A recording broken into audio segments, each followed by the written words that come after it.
Hi, welcome. Today we are going to talk about lifecycle hooks in Angular, and as we do in our channel, we will go through the code of it and try to see and understand how it works and what it is. All right, so let's begin.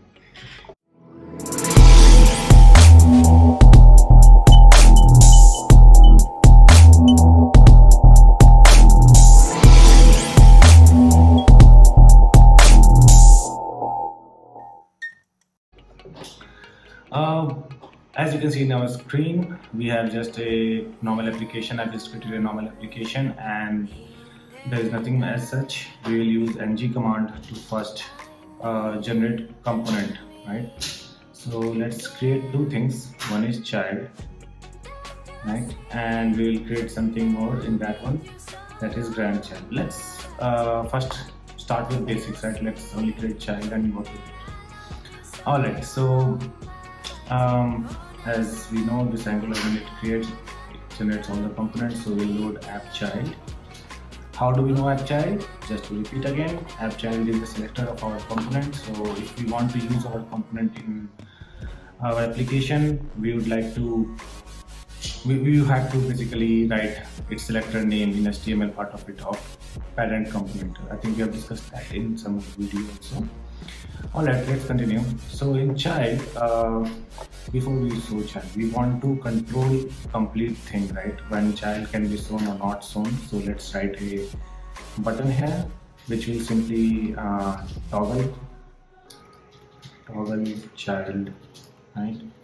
And then let's just create a click event handler, and then we'll just add in toggle method name, which I'll use in TS file, right? The component file.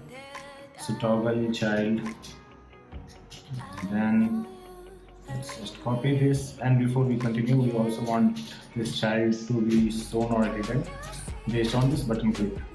So child visible. I can write is child visible. Generally for booleans we do sometimes write that, but there is a way of coding, I think, where we basically also can ignore is child visible. So variable names are very important, and that's also what I want you guys to focus on when we are developing these applications. What variable name or indentation, how many spaces we are using, our methods are in correct places or not. This is important, really important when you have a large scale application and you want to maintain it. Okay. So as we wrote a method toggle child, and what we want to do is basically we want to make this true or false whenever the button is clicked. So in first we have to declare this member also, control V, child visible equals to false. We initially want our child to be not visible, and then we simply write this dot child visible equals to not of this dot child visible, right? Cool. So this is how basically our child will be toggled from being visible and not visible, basically rendered on the DOM or not rendered on the DOM, right? So let's begin with child component.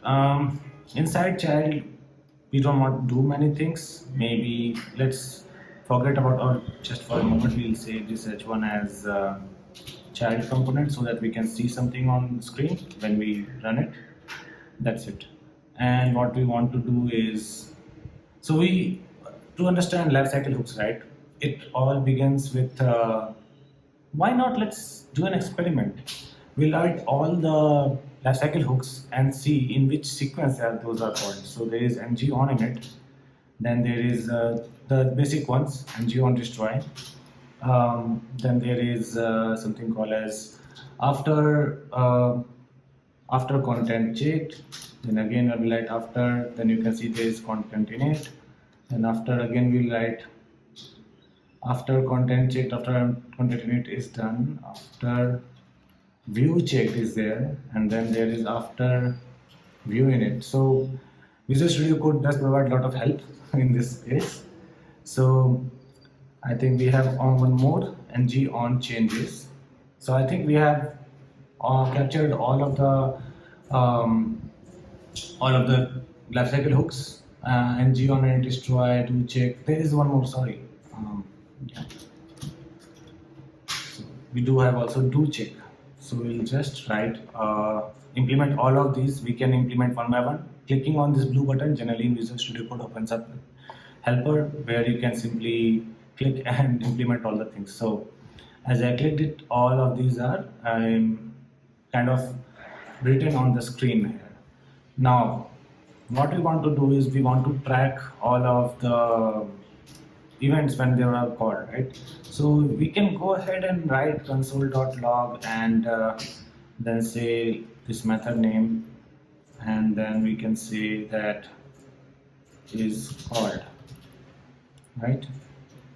And we will do same thing for this guy, and we can say that this thing is called, and again we will do same thing and say this is called. Now so I just don't want to talk about exact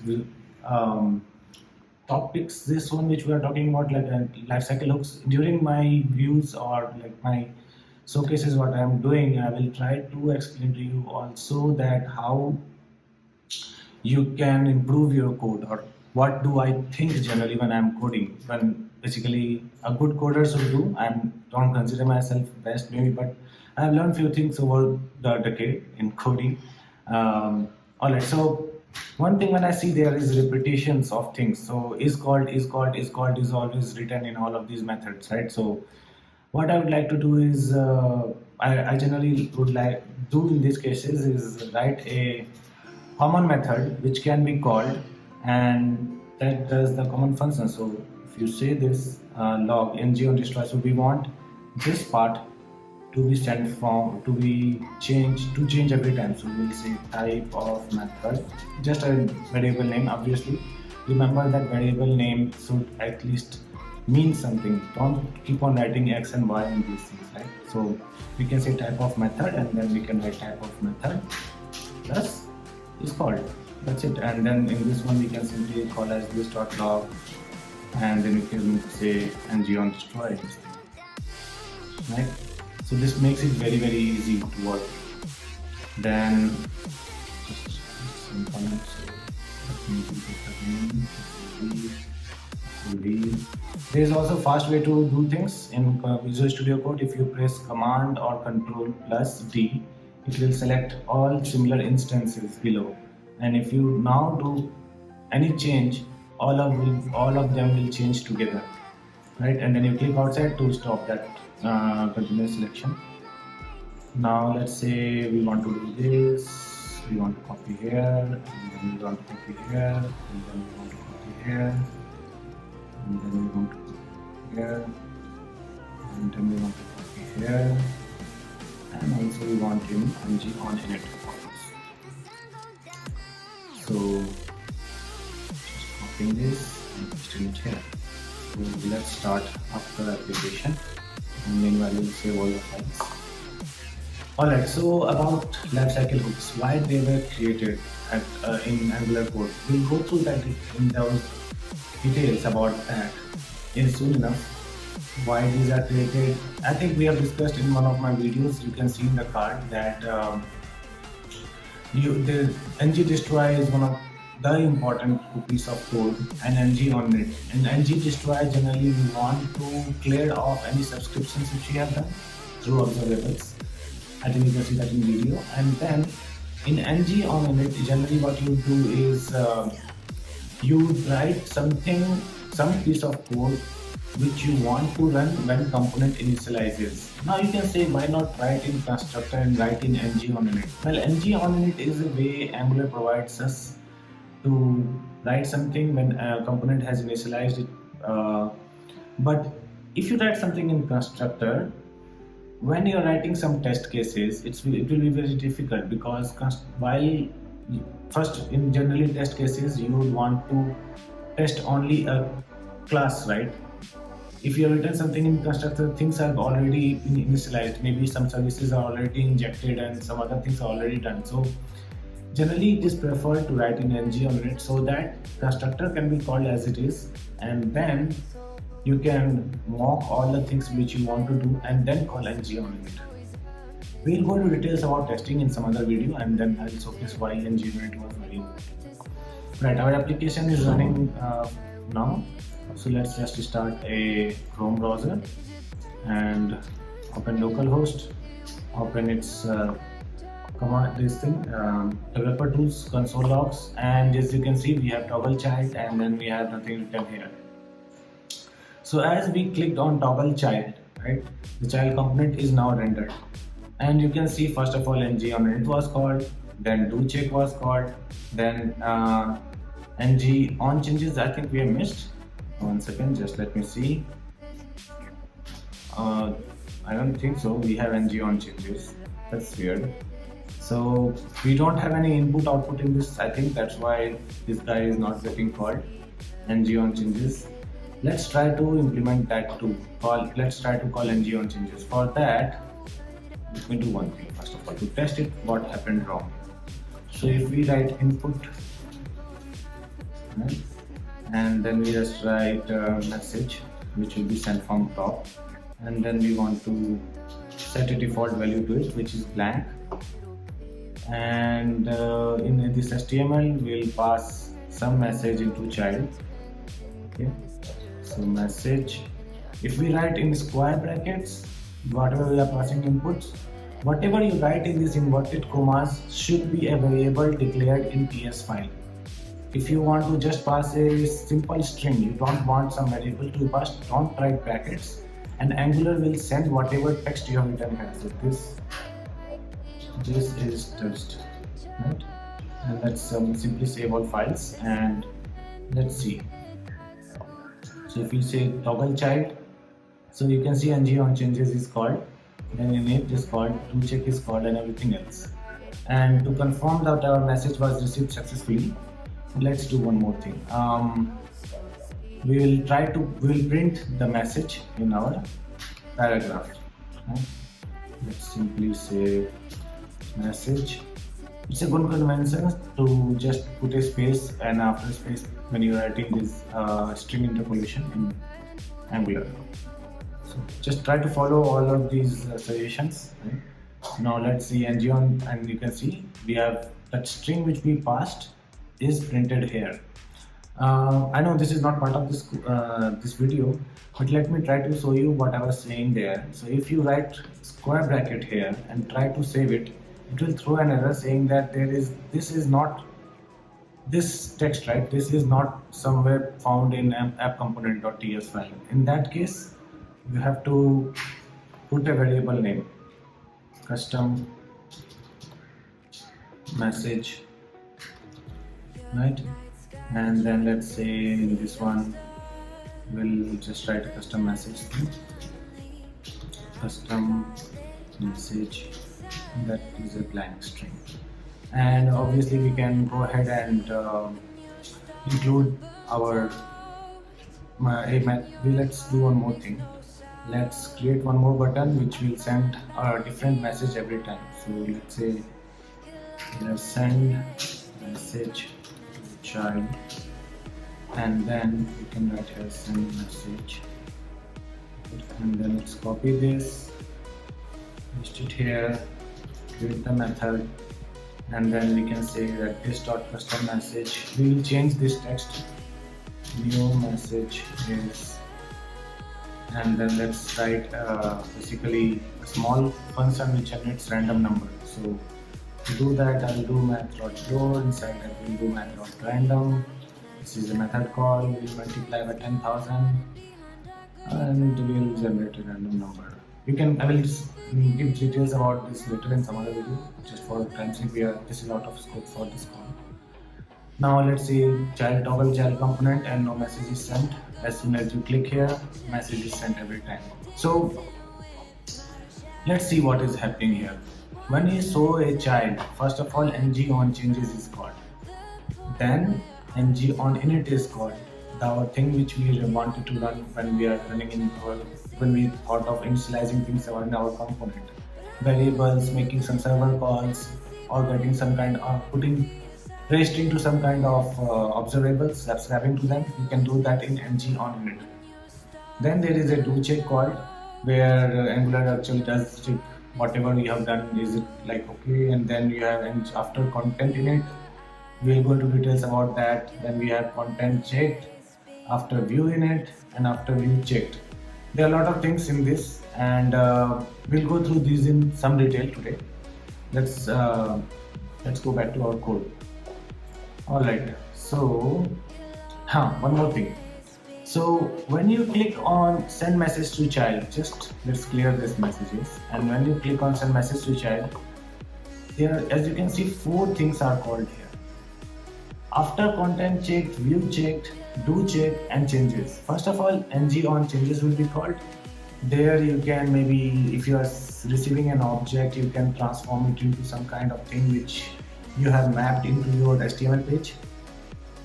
And then the do check is called that whatever assignment we have done is correct or not. They can throw an error in Angular if it is not correct. Then content checked is called, basically we'll go into the details about content check soon enough. And then there is view checked called, basically our complete render view is correct or not, is it faulty or not. So if everything is alright, your component will be, your things will be shown in UI after all these things check is done. So any kind of change which you do to your child will trigger NgOnChanges, and then if there is any change in your TS file variables, then your HTML has to re-render and do everything again. So you can see these all 4 things are done again and again. Now let's go back to our code.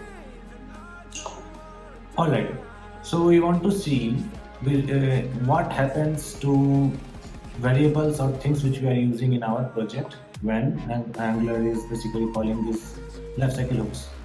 One of the things which people might have used, and people generally use is Angular way of identifying an element in TS file. So in jQuery JavaScript, with plain JavaScript, you write something like an ID here, and you say some ID, and then basically in JavaScript you would have to write a comment here, and you would write something like document.get element by ID, right? And then you will pass here some ID. This is the way in JavaScript how we identify the element, and then we can manipulate that element. We can change the text, we can change height, width, and properties like that. In Angular though, there is another way to do things. Let's just keep it for now. And in Angular we say simply a hash in the element, and then we give a name. So let's say h1 element. We are just giving some random name here. So if how do I get access to this element? As we are using at the rate of input, there is something called as at the rate of ViewChild.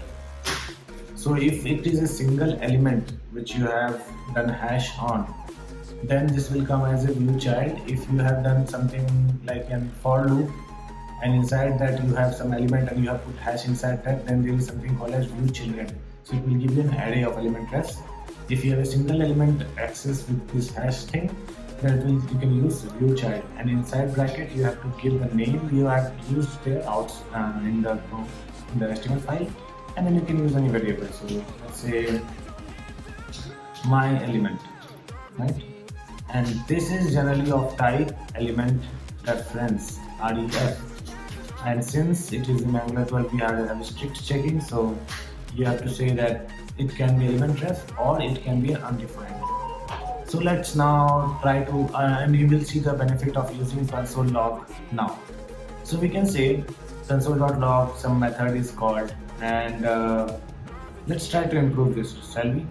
There is a way in TypeScript that you can use something called as string literals. String literal is like printing a string, but you can even put variables name inside it. So our code, which was having plus symbols there, now is just changed into a single string kind of thing, and you used the variable names inside it. So when it is actually printed, it will replace this dollar and name of variable with actual value which was sent in this method, right?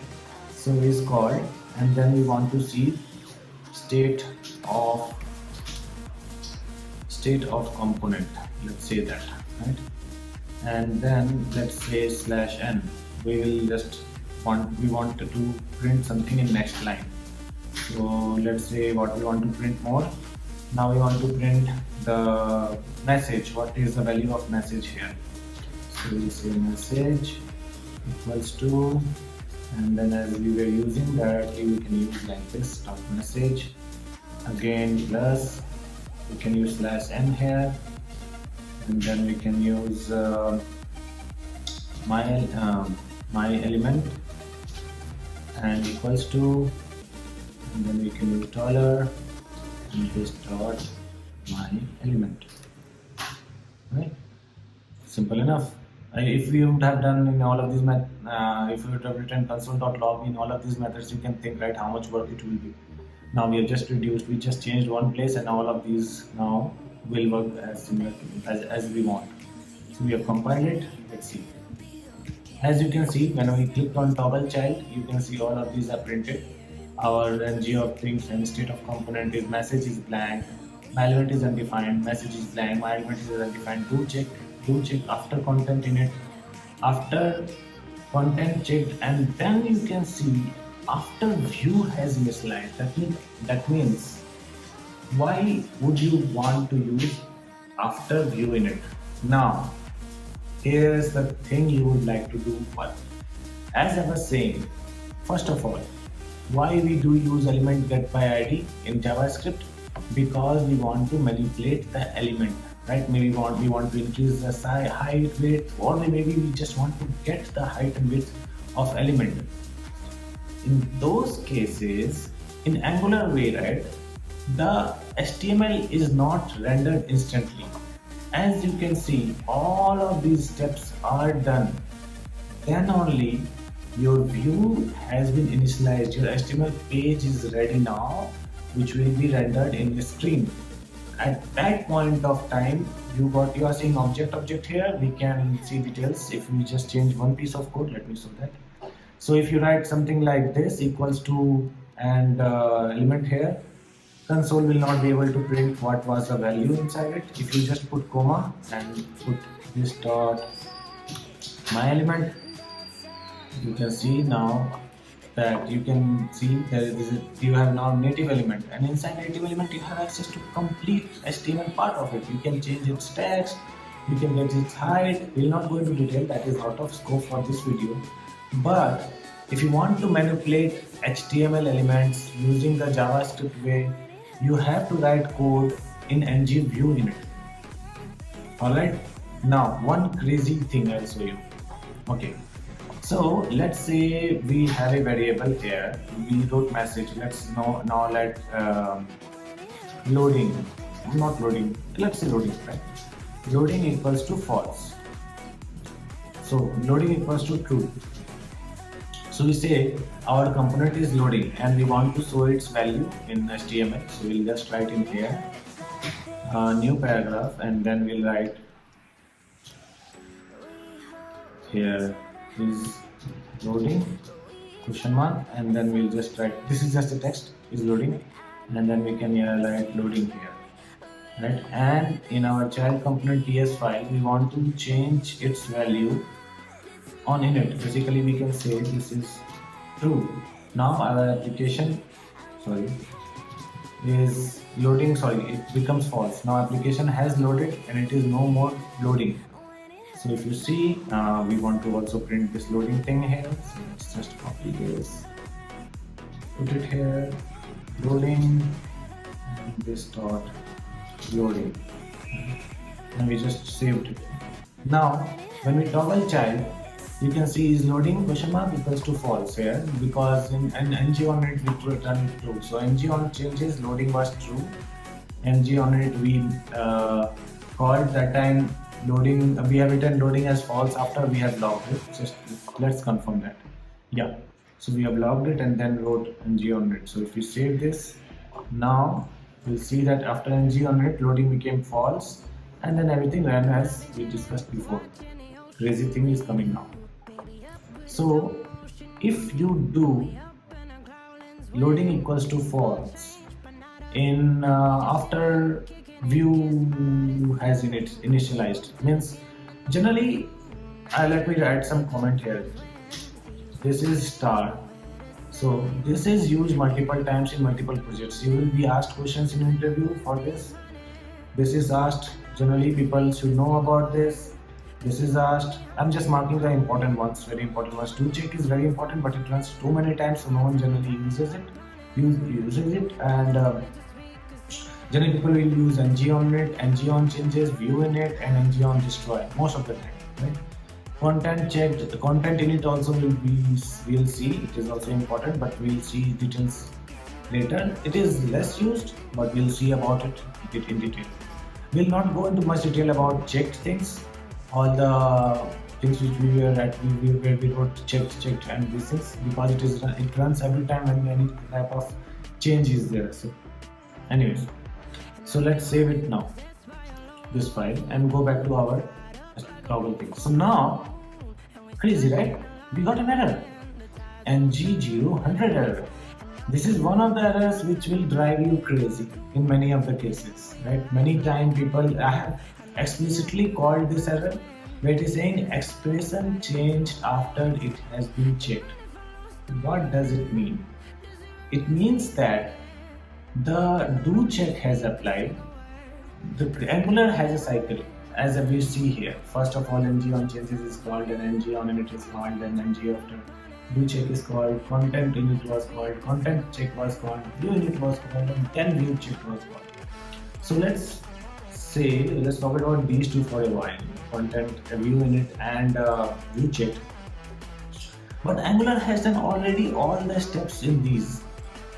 Now, after it has changed your content, it has created the HTML page, and then you are going ahead and changing it. It has to do again, right?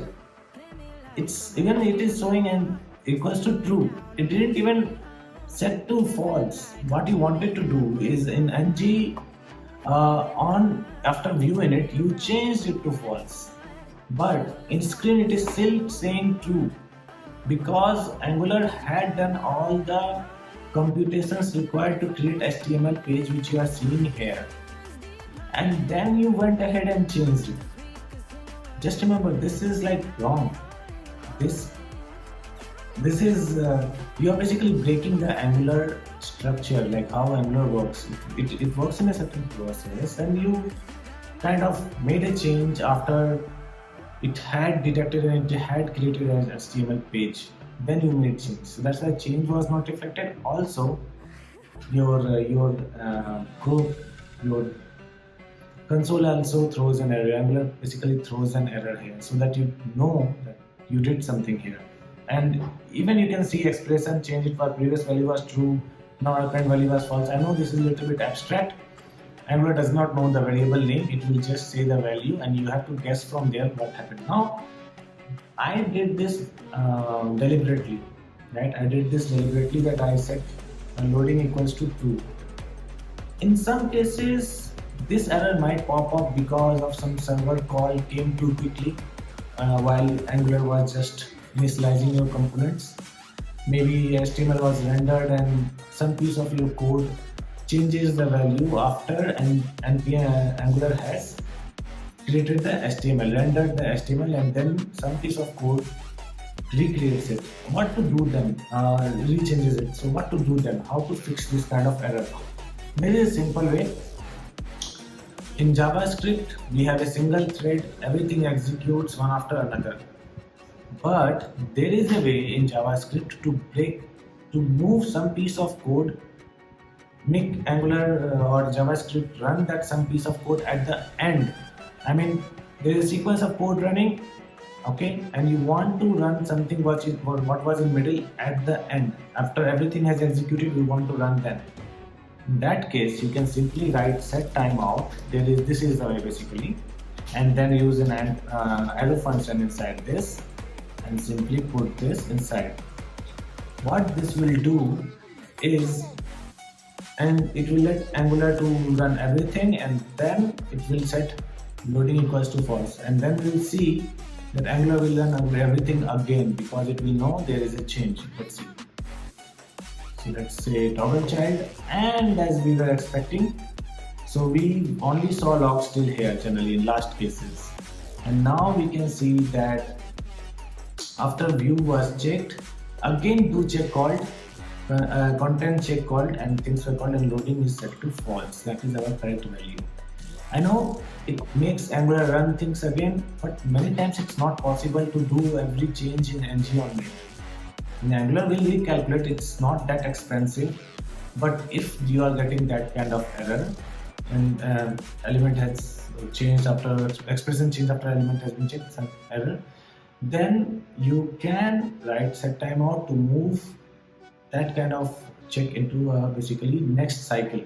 We just we let Angular render everything first, then we change variable, and Angular understood, okay, now variable has changed, I have to run cycle again, so it ran again the whole cycle.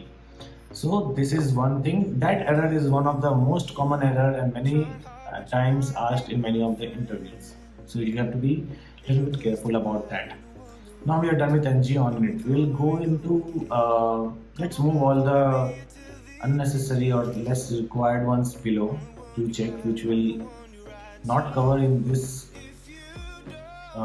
session today because this will get too long to go about in every check kind of thing. So let's talk about NgDestroy. It's very simple. NgDestroy is called whenever your component is destroyed, right? So let's clear this off and simply toggle child again, and you will see that NgOnDestroy is called. At that point of time also you have element reference. HTML has not been disposed yet. You have complete access over all the components, variables and values. Consider if you have some SQL connection, some server connection on WebSocket, I don't know. Most important thing is observables. When you are using observables, you have subscribed to something in NgOnChanges, you should unsubscribe that in NgOnDestroy. There is a video which I have already posted. There you can see that how we do this. Okay, so NgOnDestroy is done. Ng after content in it. For that, let's first stop our program, and then let's create one more element. Ng G is for generating, C is for component, and then we'll write grandchild. Right? So it generated a component called as grandchild. Just a second, sorry.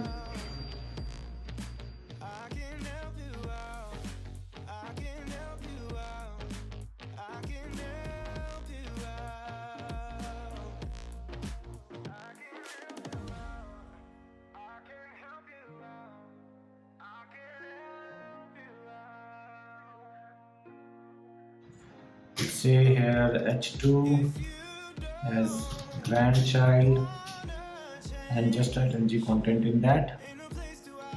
And then in grandchild, actually we are going to see use of Ng after content in it in that. So we'll write in here. Let's remove NgOnChanges. We don't want NgOnChanges in this thing. We're not interested actually. And then write implements. We have already written after content in it. Right? And then let's implement it. And now let's simply see what we can do in this one. The importance of this Ng after content in it, right? Alright, so what is the importance? Now I am coming to the point. First of all, just let's load this element up in a grandchild, right? App grandchild. That's it. Let's save all the files and let's start again our server. So Ng after content in it is used in I would say in sequence with. It is something similar to what we did with ViewChild, what we did with this h1 element, how we were accessing some ID. Since Angular has all this process where it creates components and does things, we are, I think that just wait for a moment and I will try to show you what it is. It's easier to explain than so. So okay, so now we can see there is a grandchild written here. Now the use of NgContent is this. It's great actually. So generally people don't use it, or maybe they have. If you have, great, awesome, like this video. If you have not, then basically if you have written something in child component, right, grandchild, we have written something as S2, But when you write and ng content, what happens is whatever you will write inside this. So let's say I am from child component. I am HTML from child component. This paragraph will be moved into child component. Crazy, right? But that's true. Let's see. If you toggle child, you see the HTML which we wrote in child component is shown here. So you can create a component which is like a skeleton also, which is like not having actual HTML written in that. It has just some fancy HTML element written top or bottom, and then you can write ng content in between, and then use the parent component to just render the whole HTML in between. It's amazing, right? But it doesn't end just here. Now consider you have written the grandchild in such a way that it should has some HTML on top, some HTML on bottom, and then you got ng content. For some reason, you want to know the height which the center content has come with, or maybe you want to access this center content. How do you do that? We'll come to that now. So that's where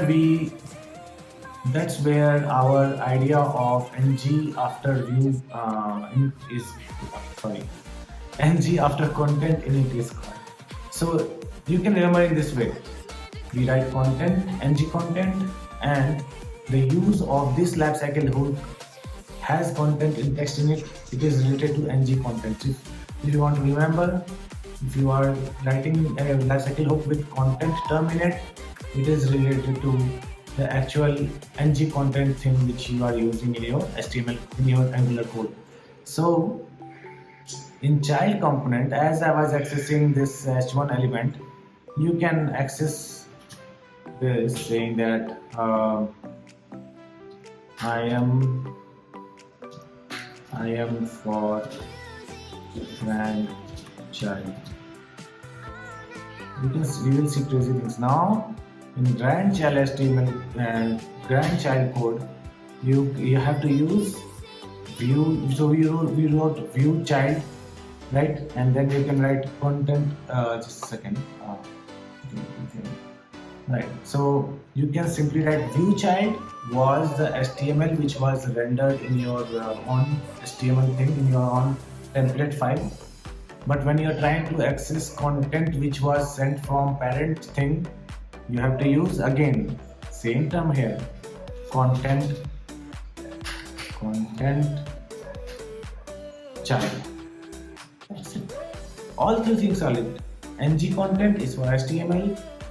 ng after content is to x is a Lifecycle hook where you are able to access that element. And how do you access the element is through content child. As ViewChild, we wrote the ID. You write ID here, element from parent. Let's just put anything for here. We'll see the type. If you don't know about generally types, then you can simply write any here, and then when we do console log, we'll see what was the value. So console log, we want to say that this is grandchild, and then we want to say element, same name, element from parent, and then we'll say comma value, and we'll say this dot. Just to give you an idea again, so this variable will not be accessible before this, and if we say on init, it will not be accessible, it will be undefined when you write on init. I know we are repeating here, but I just don't want to write the code again, so let's remove constructor that is not required. So you will see this is on init, and this is after content init, right? So we'll see both cases. Let's simply save this file, and Sorry, and let's simply see this. Right. So I know there are a lot of logs now. So we are talked about ng onloading. So we are seeing the HTML component, and you can see. So let's search. That will be easier. Say grandchild, and you can see on init the element was not present, and as we suspected, the element is now present after content init has been done. You can go ahead and write all the lifecycle hooks and check when you can access the content, NgContent thing of it. So yeah, that brings us to our closer for today's call. I'm sorry for today's session. I'm sorry if the video was too long, but I tried to capture everything which can help someone for preparing for interview, a fresher, someone who is just beginning to code.